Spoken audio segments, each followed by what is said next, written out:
Cette année, c'est au chantier Konidaris qu'on va retrouver le bateau. Un chantier familial plus que rustique et en même temps très réputé. En l'espace de 15 jours, on va se consacrer aux incontournables travaux d'entretien, comme de passer un coup de peinture et s'attaquer à la rouille. Dis donc, c'est pas simple. Non. Tout cela en bonne compagnie, jusqu'à l'heure du départ pour nos amis.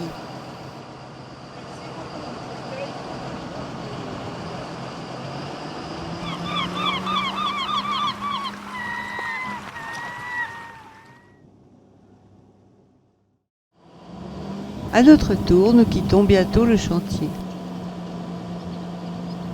Après un petit arrêt à Vliho pour renouveler la literie, c'est le départ pour 4 mois de croisière.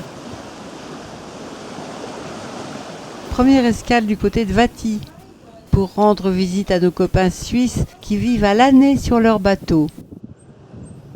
Le lendemain matin, petit tour à pied jusqu'au bourg voisin.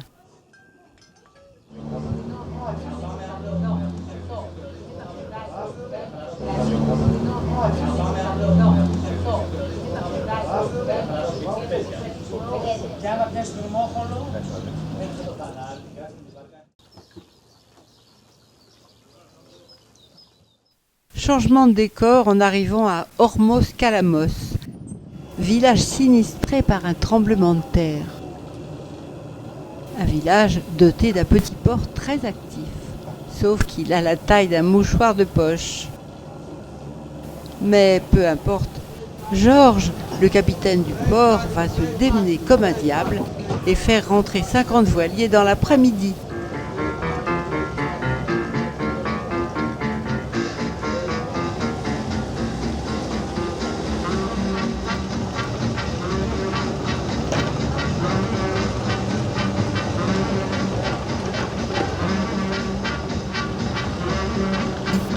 En fait, il tient un restaurant sur le port et son zèle sera grassement récompensé car le soir venu, il fera salle comble et dans une ambiance d'enfer. Changement de régime à l'escale suivante, bercé par le cri des mouettes et la visite d'une tortue. Nouvelle surprise avec l'apparition plus qu'insolite en pleine mer, d'un long chenal aux allures de cité lacustre. Visiblement un terrain d'élection de la petite pêche, et qui finit sa course dans un cirque de verdure à l'entrée de Mesolonghi. Un chemin qu'on va reprendre au retour avec le même plaisir.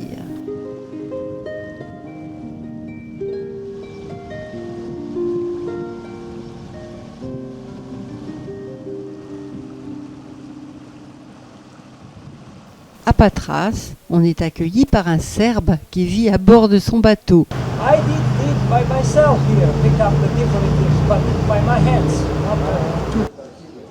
Patras est une ville surprenante par sa diversité. Une ville qui se découvre au fil de ses quartiers, avec ses allées piétonnes bordées de cafés et d'arbustes en fleurs, ses petites boutiques,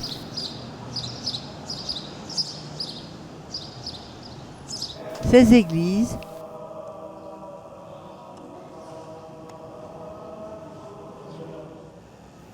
ses nombreux vestiges, dont certains comme l'Odéon qui ont été restaurés.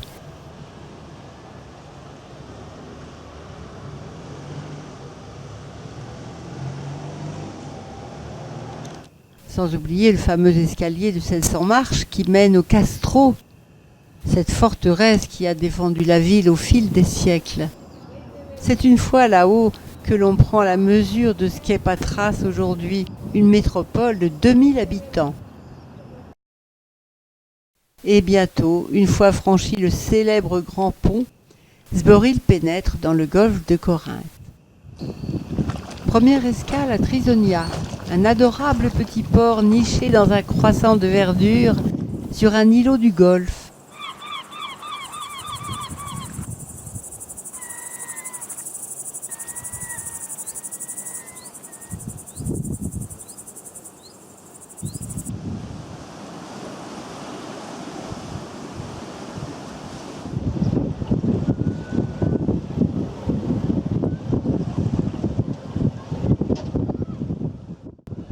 Quand on arrive à Galaxidy, on peut mouiller juste devant, là, en face du chantier, ou s'amarrer au port de l'autre côté, devant une belle rangée de tavernas. Et avec la forêt juste en face. La forêt qui est un vrai lieu de promenade.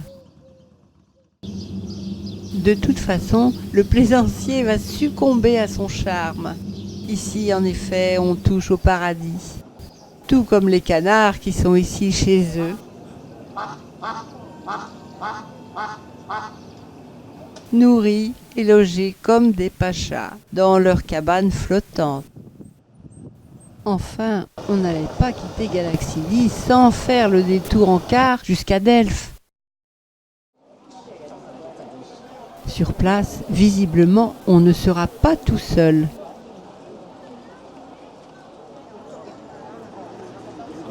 Il y a foule devant le musée archéologique qui est la porte d'entrée du site. Une fois sur le terrain, on va découvrir progressivement de nombreux vestiges disséminés sur les pentes, comme ici les ruines des trésors, à l'image de celui-ci où l'on venait déposer des offrandes.